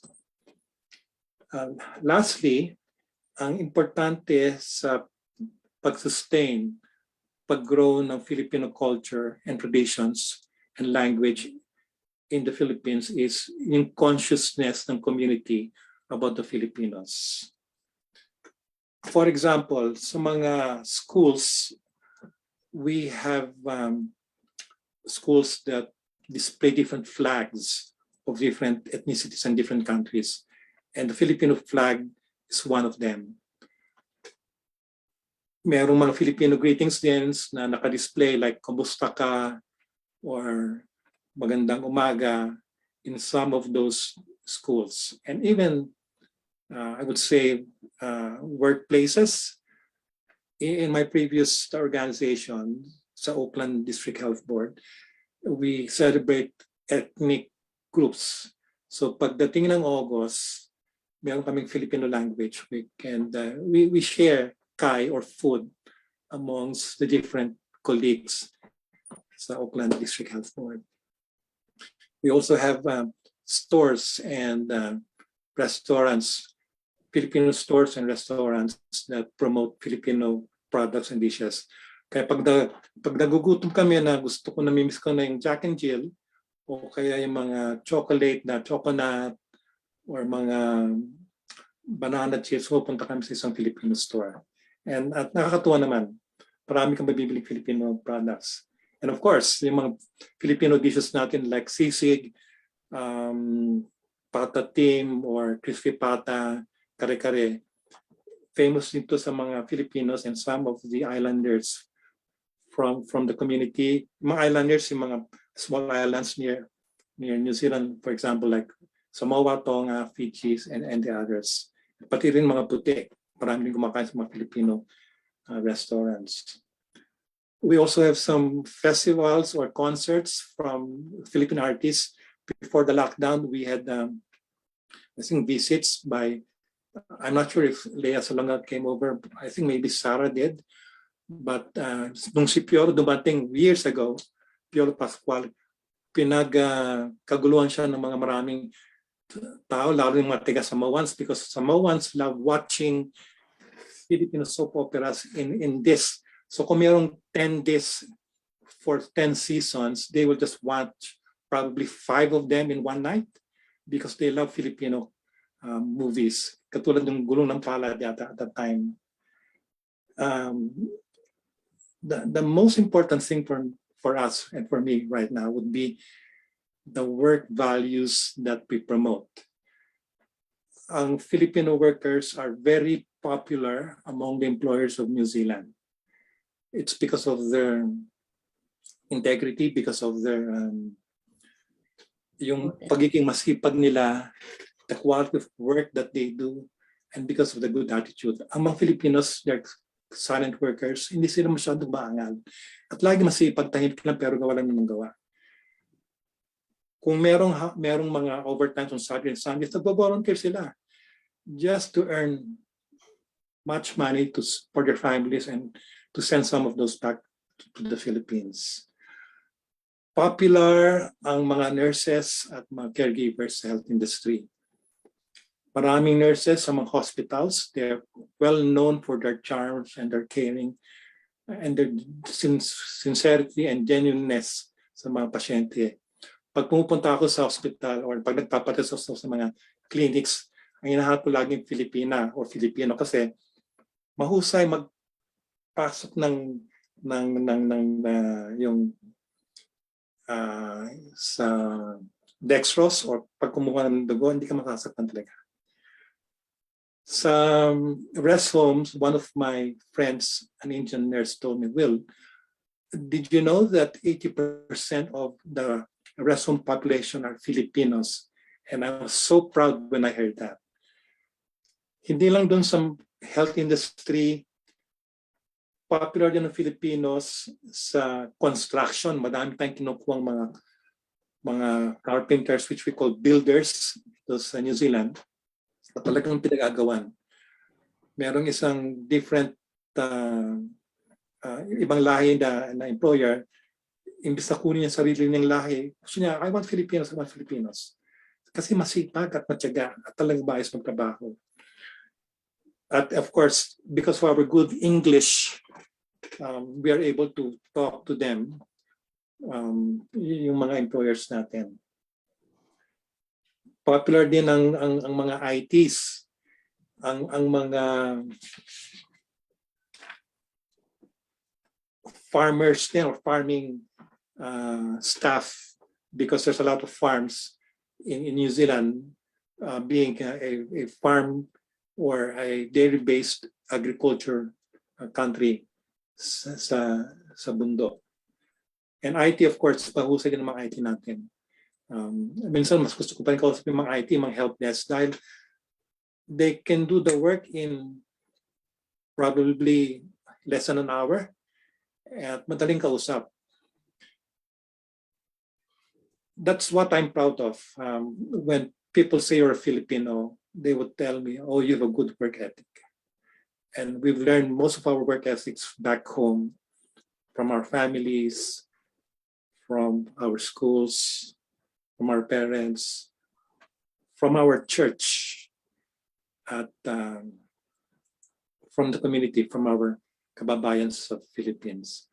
So I would really endeavor the Philippines in New Zealand, in the Philippines, and in the whole world to help each other. Kung meron tayong mga pangailangan, we can help through different means. And we will show the world what a Filipino or who a Filipino is. So maraming salamat po sa inyo lahat, and I hope nakatulong ako sa konting shinare ko sa inyo. Maraming salamat po, Sir Willie. Banggitin ko lang po yung sinabi ni Doc Janet sa ating chat box. Ako rin ay naghahanap ng Pinoy na nurse kapag nasa ospital. Maraming salamat po, Doc Janet. So, pinatunayan po ni Sir Willie, no, yung katulad natin, tayo mga Pilipino ay kahit saan mang dalhin ay napapatunayan na magaling at mahusay sa kanilang mga larang. So, mga nurse, yung mga ating mga magsasaka o yung mga staff na nabanggit ni Sir, yung mga taga-IT at iba pang mga larang ay nag-excel sa kanilang lugar. Maraming salamat, Sir Willie. Ngayon po ay dadako na tayo sa mga tanong at paglilinaw o komento sa presentasyon o mga na bahagi ni Sir Willie. Sige po, ang pangunahan ko po muna ulit, katulad ng mga nagawa kan, habang hinintay po natin yung iba. At mula po dun sa mga karanasan na nabanggit nyo, kasi po nabanggit ko kanina yung tungkol sa pag-migrate, no, ng inyong pamilya. Bago kayo magdesisyon na mag-migrate sa New Zealand, ano po yung mga naging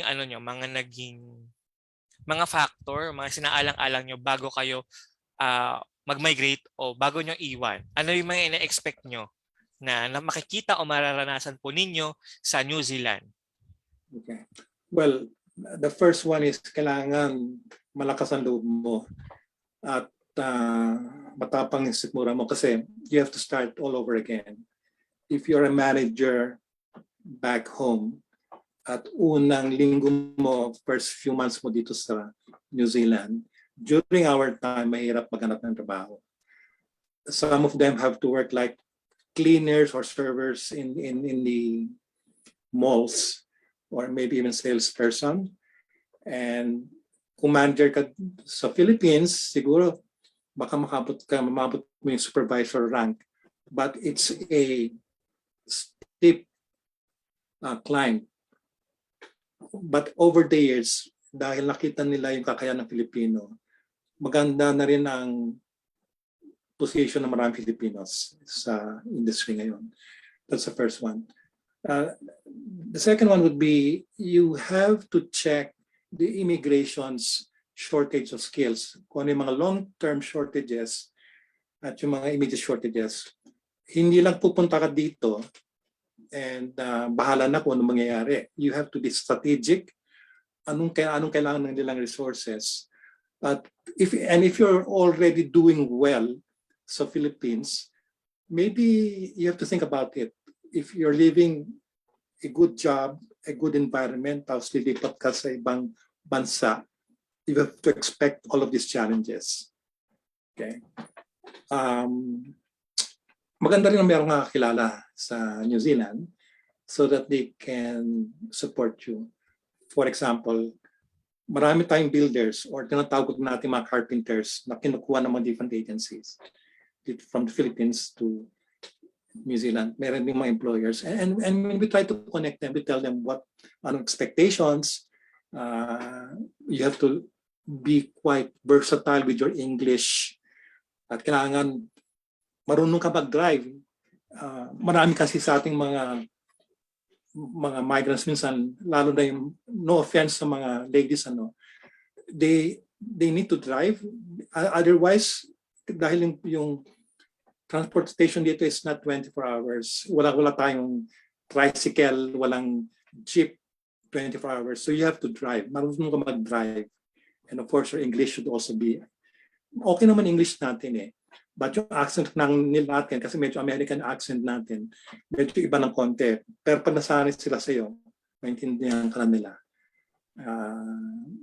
I think that those are the top 3 things that people should know before they come over. Maraming salamat po, Sir Willie. Mayroon lang pong komento. Basahin lang po natin sa Zoom. That's true, Sir Willie. We also sing and read in Filipino to our 8-month-old son. That's the only way to introduce it aside from TV exposure. Mula po kay Miss Donna Dahuno. At para naman po sa tanong, mula po kay Dr. Maria, hikayatin ba ninyo ang mga Pilipino na magtrabaho sa New Zealand kaysa ibang maunlad na bansa? At bakit daw po?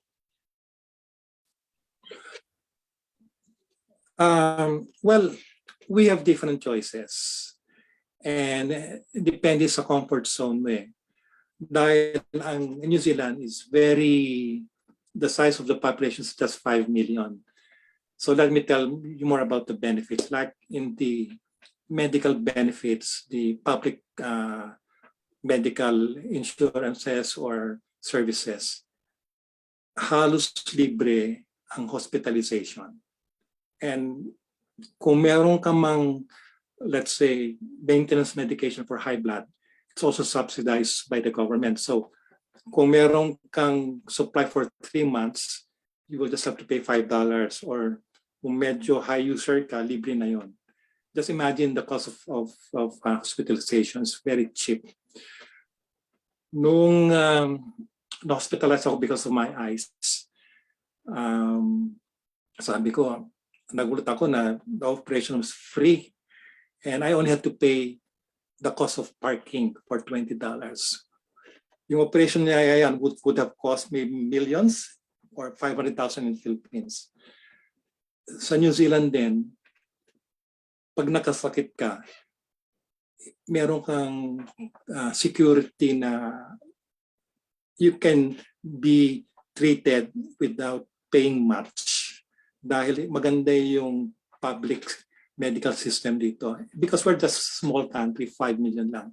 And it's very affordable. Of course, mayroon din mga malalaking countries na maganda ang kanilang benefits, but I cannot speak for New Zealand right now.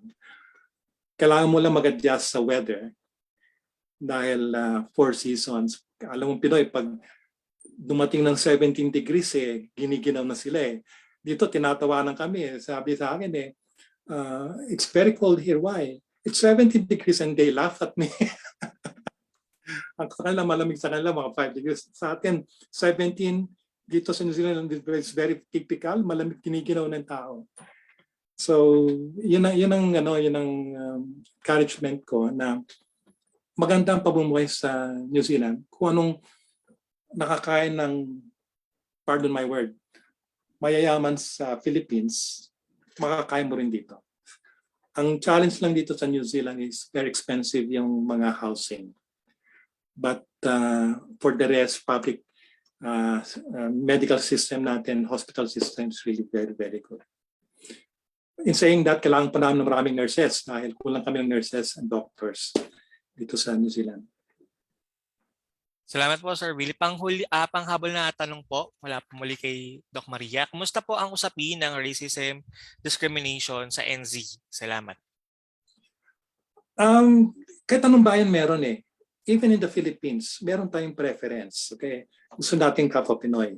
Although sometimes, pag medyo ibang kulay, maputi, merong konting bias, diba? The government is against racism and bullying, but things still happen. It's common, but malit lang ang percentage. Although, merong mga sporadic incidents na hindi pinapayagan talaga ng government. In fact, maraming policies ng mga workplaces that they are not in favor of any harassment or favoritism because of your race, because of your color, your language, your religion, and even because of your gender, or because even of your age. Dito sa New Zealand, kahit 60 ka na, you can still work. Sa Philippines, pag past 30 ka na or 40, bilang na ang oras mo or bilang na ang eligibility mo to work in other companies. So, yun ang naman maganda dito, medyo fair and square dito sa New Zealand when it comes in terms of employment. Maraming salamat po ulit, Sir Willie. Sa pagkakataon na ito ay bilang pagpapahalaga sa ating mga ibinahagi na oras at karanasan ng ating mga tagapagsalita ay marapat lamang nabigyan sila ng pagkilala at malugod na bigyan ng sertipiko.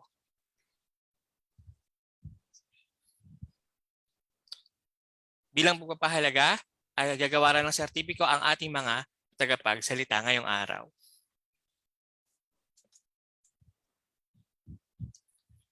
Yan po, hindi kahit po natin na magbukas ng camera ang ating mga naging tagapagsalita para sa gawain at para sa araw na ito. Yan. Muli po ay palakpakan po natin ang ating tatlong tagapagsalita. Si Miss Anita Mansell, si Miss Donna Dacuno at si Sir Willie. Yan po. Para po sa ating technical, pwede daw po bang sorry po. Okay. Para po sa ating ito, direct message. Sige po. Tayo lamang po natin. Habang inaayos pa ang ating technical, tanong ko lang po ulit, siguro ito yung mga hindi ko na itanong kanina habang nag-share po yung ating mga tagapagsalita.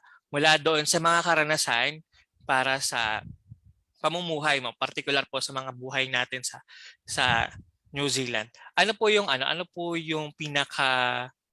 siguro pinaka nami-miss nyo na gawin na hindi nyo siguro po nagagawa o siguro limitado diyan sa New Zealand? Ano po iyon? Sige po, simulan po natin kay Miss Anita Mansell. Ano po yung mga nami-miss nyong gawin na pwedeng hindi nyo po nagagawa sa New Zealand? Ang nami-miss ko lang talaga yung mga Filipino foods.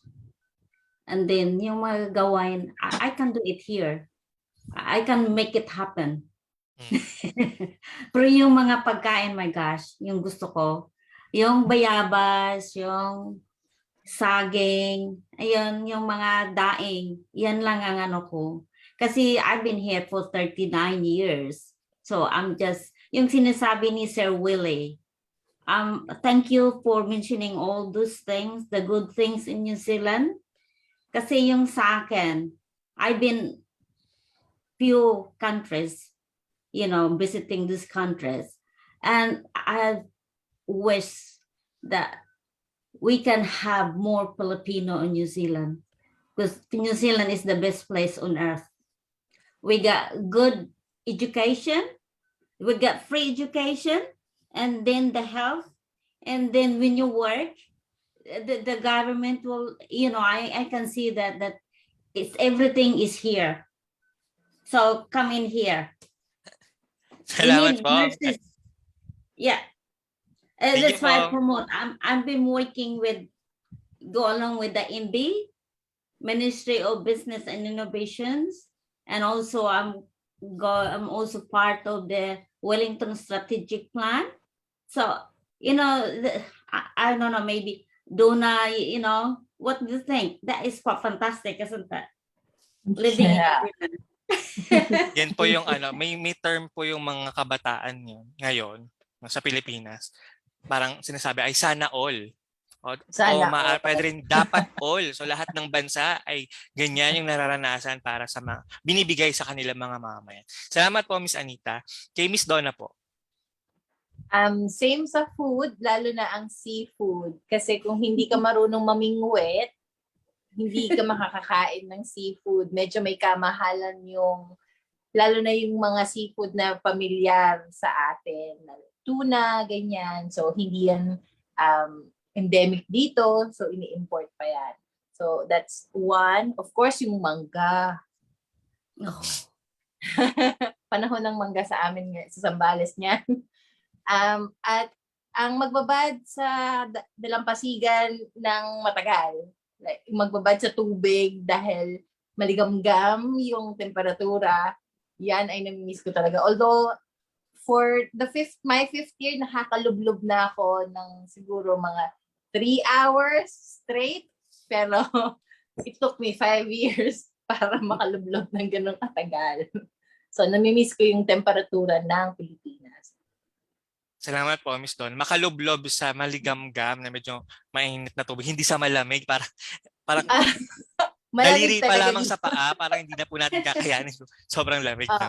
Kailangan alas 12 ng tanghali ka mag-start maligo dito eh. Kasi doon pa lang yung umiinit yung tubig. may tiyak na oras. Parang dito sa Pilipinas, kahit anong oras pwede kang maligo. Kasi ang init. Exacto. Thank you po, Miss Donna. Panghuli po kay Sir Willie. Ito binigay sa akin ng wife ko. Sabi niya, Christmas celebration. Yan anong namimiss ko talaga, yung carolings, yung Ipunta ka dito sa Wellington. mahal pamasahe. Mahal pamasahe, ma'am. And that's why we plan to go home this Christmas. Kasi yung almost every day, kikita mo yung lights, lalo na sa commercial district, and even all the towns right now, payabangan ng yun ang mga namimiss ko. Yung mga Christmas lights. Bumili ako ng 2 parol in the last 5 years. September pa lang nilalagay ko na. Yung Christmas tree namin, because of the bear months, sabi ka namin matatawa yung mga kasama namin. Pagdating ng bear months, Filipinos love to set up their Christmas trees and sing carols as well because we love spending Christmas. December is not enough. So tatawa sila. Pangalawa ko namimiss, Jollibee.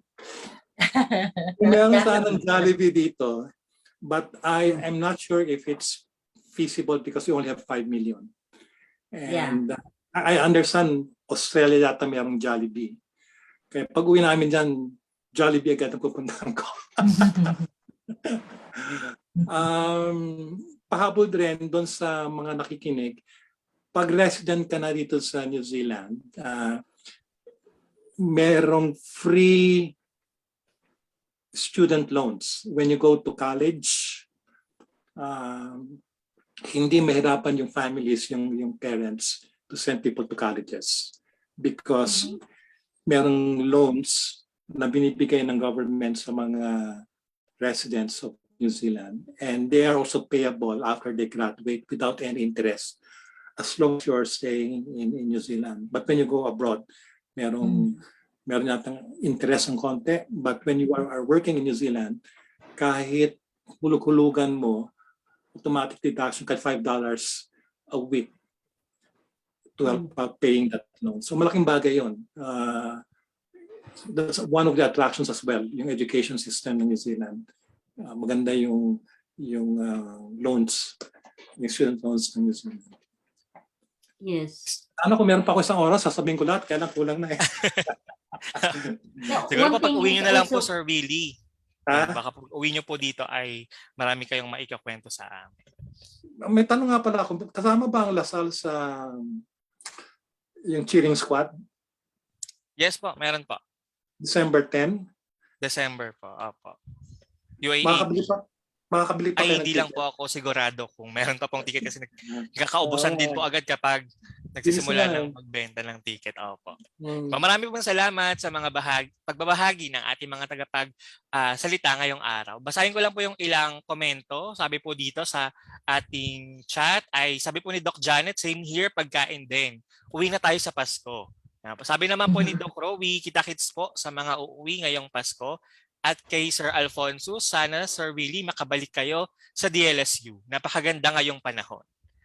At panghuli para po sa sinabi ni Sir Mark, karaniwang biro po sa Pilipinas ang parang gusto ko na lang maging baka sa NZ dahil sa social condition ng Pilipinas. Parang ayun nga po, totoo po talaga yung sana all at dapat all. Ayan. Dumako po tayo ngayon. Yes, sir? Alam niyo ba ang baka sa New Zealand is 27 million in 2018. At yung ships is 3.7 million. Overwhelming population nila versus yung population ng New Zealand. Mas marami po ang mga baka at tupa kaysa sa mga tao Marami sa New Zealand. Marami pang tupa. 27 million. That's yeah, it's more than the people in New Zealand. Yeah. So, parang katulad po ba kayo ng Japan na nangangailangan ng mga mamamayan? Dahil parang mas marami po sa inyo yung baka at mga tupa. Okay po. Maraming po salamat muli sa pagbabahagi ng ating mga tagapag-ula. At tagapagsalita ngayong araw.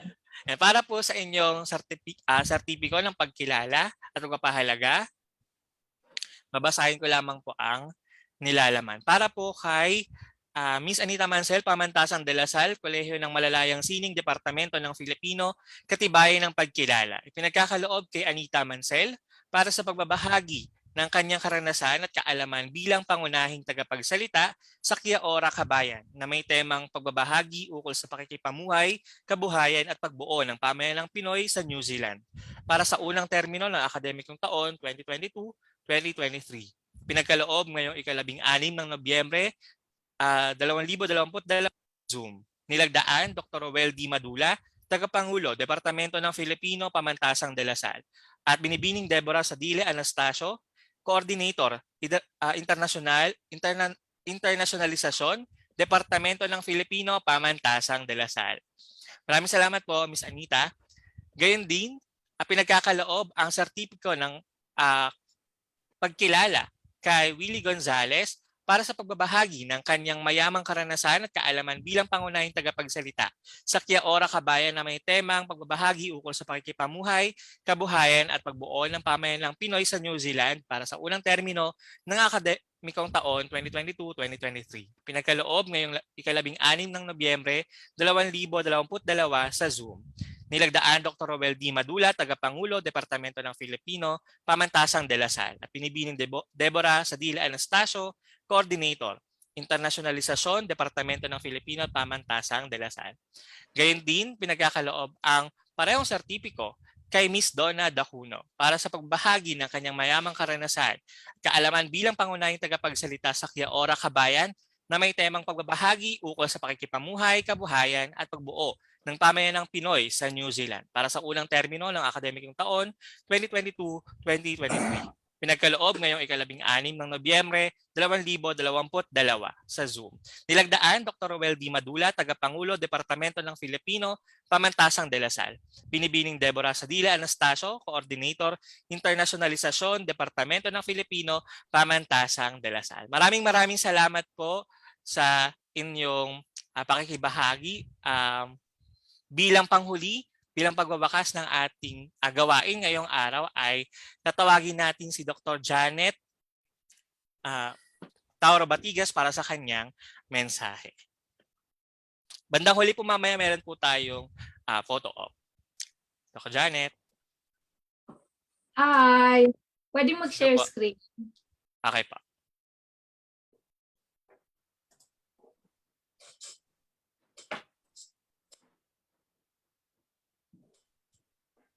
Pwede na po, Doc Janet.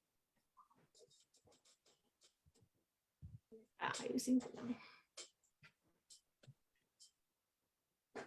Okay na ba? Magandang gabi sa inyong lahat. Isang mapagpalayang hapon po sa ating lahat. Una sa lahat, gusto ko pong magpasalamat sa Filipino Department, lalo na sa bumubuo ng International Committee na nag-organisa ng seryeng Kia Ora Kabayan.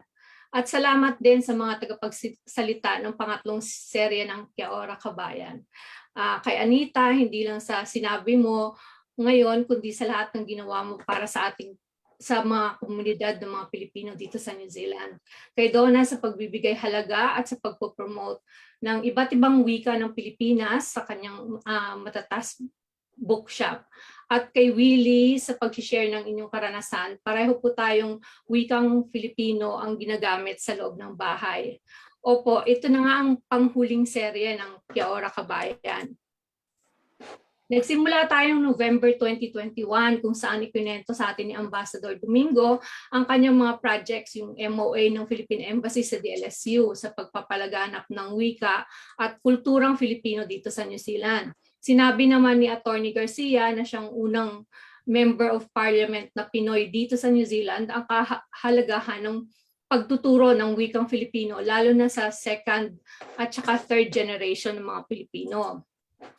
Para sa ikalawang edisyon nito, pinag-usapan naman natin ang karanasan ng mga Pilipinong estudyante at guro sa mga universidad.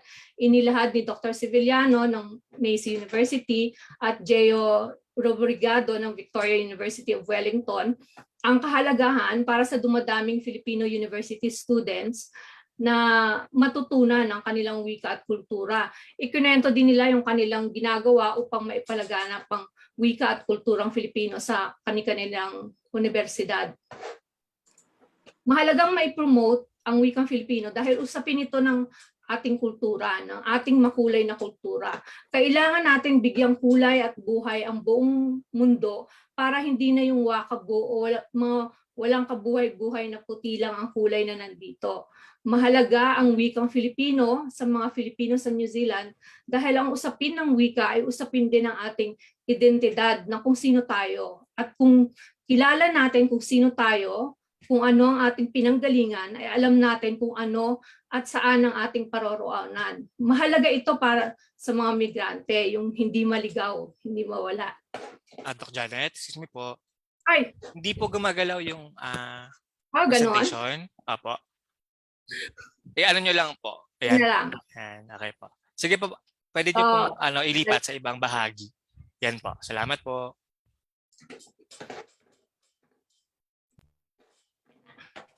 So isa pang mahalagang dahilan kung bakit kailangang i-promote ang wika at ang kulturang Pilipino sa New Zealand ay ang pagdami ng mga Pilipino dito. Batay sa website ng Komisyon ng mga Pilipino sa Ibayong Dagat, nasa number 6 ang Middle Earth sa paboritong destinasyon ng mga manggagawang Pilipino.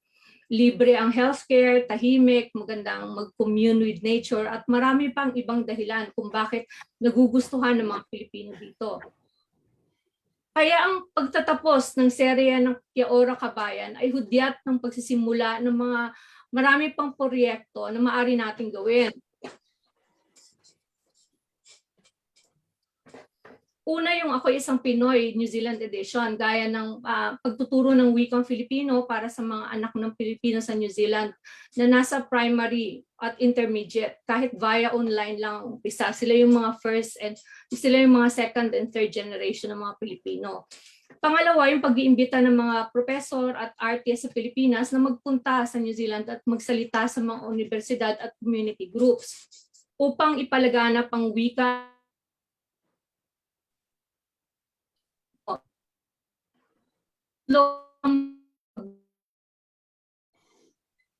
manunod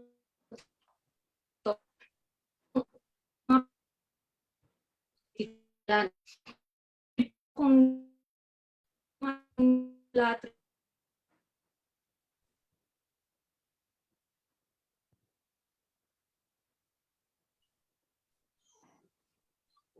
Hello po, Janet.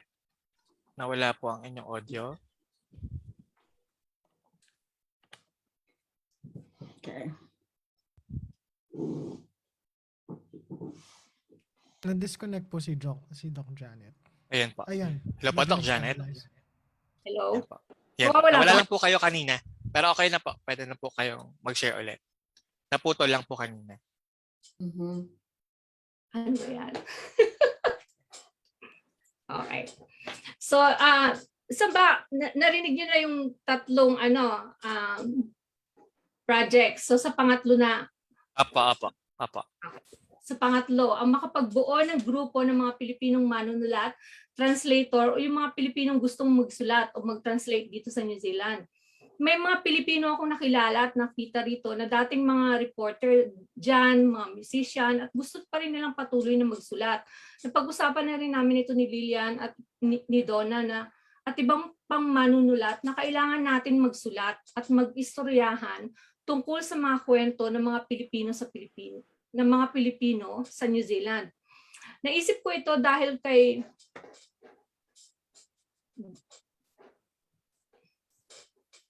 Doc Nonon na hindi nawawala ng mga magagandang ideya. Sinuggest niya na gumawa daw kami ng anthology ng mga maikling kwento at essays ng mga Pilipino sa New Zealand. At may titulo na nga ito, Isang Mahabang Puting Ulap. Kailangan din nating magsalin hindi lang ng mga akda sa New Zealand na nakasulat sa English, kundi maging yung nakasulat sa Maori, ang indigenous ng New Zealand, at nakasulat sa iba't ibang wika sa Pilipinas, gaya ng sinabi ni Donna kanina. At mayroon ng sentro ng pagsasali ng De La Salle University sa pamumuno ni Dr. Rocky. At dito naman ay supportive ang Asian New Zealand Foundation sa mga ganitong grants. At marami pang pwedeng gawin. Alam niyo ba na may salitang mana ang Maori? Ang mana sa kanila ay kapangyarihan na inherited nila ng Maori nang ipinanganak sila. Kapangyarihan umano ito na galing sa mga Atuwa. Yung mga Atuwa yung kanilang mga Diyos. Kagaya rin ito ng mana sa wikang Filipino. Ito rin ay na-inherit natin. Ito yung ating heritage. Ito yung ating pamana sa susunod na henerasyon. Ang pagpapaunlad ng ating wika, ng ating kultura, ng ating identidad, ang dapat na ating maging mana at ipamana. Dahil ang bawat wika at kaakuhan na nawawala ay pagkawala ng buhay. Naalala ko tuloy ang madalas kong tanong sa mga estudyante. Nasa crucial na moment tayo ng history ngayon. May pandemya, may gera, mabilis ang pagsira ng ating environment, ng ating planeta, at maraming naghihirap dahil mas nagiging garapal ang mga nagpapahirap. Ngayon, ang tanong ko, 10 or 20 years from now, may magtatanong sa atin kung ano ang ating ginawa sa crucial na moment na ito ng ating kasaysayan. Ano kaya ang ating sasabihin? At sa anong wika kaya natin ito ikukwento? Maraming salamat po. Maraming salamat po, Doc Janet, bilang paalala na rin sa ating lahat, sa mga nanonood sa Facebook Live at sa mga kasama natin sa Zoom tungkol sa ano na nga ba ang maaari nating magawa o maitulong sa mga nangyayari sa kasalukuyan. Maraming salamat pong muli sa ating mga tagapagsalita ngayong araw at kay Doc Janet. Sa ngalan ng Komite ng Internasyonalisasyon ng Departamento ng Filipino, pinasasalamatan namin ang mga nakakwentuhan natin sa ating proyektong Kia Ora Kabayan upang mas makilala ang pamilya ng Pilipino na naninirahan na sa New Zealand.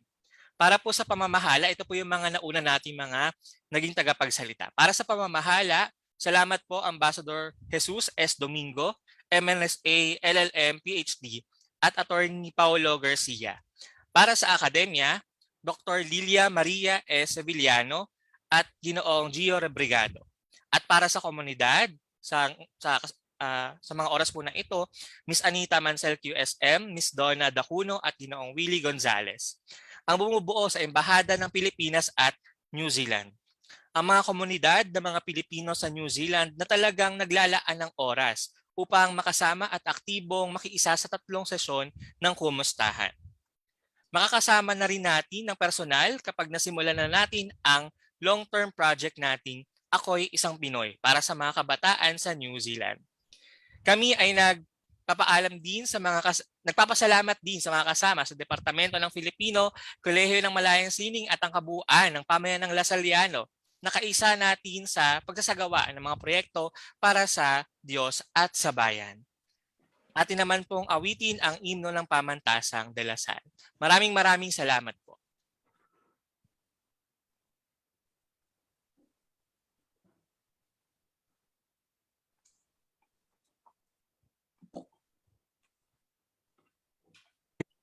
Hail, hail, alma mater, hail to De La Salle. We'll hold your banner high and bright, a shield of green and white. We'll fight to keep your glory bright, and never shall we fail. Hail to thee, our alma mater, hail, hail, hail. Hail, hail, alma mater, hail to De La Salle.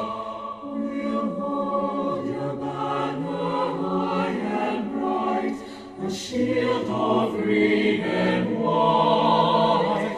We'll fight to keep your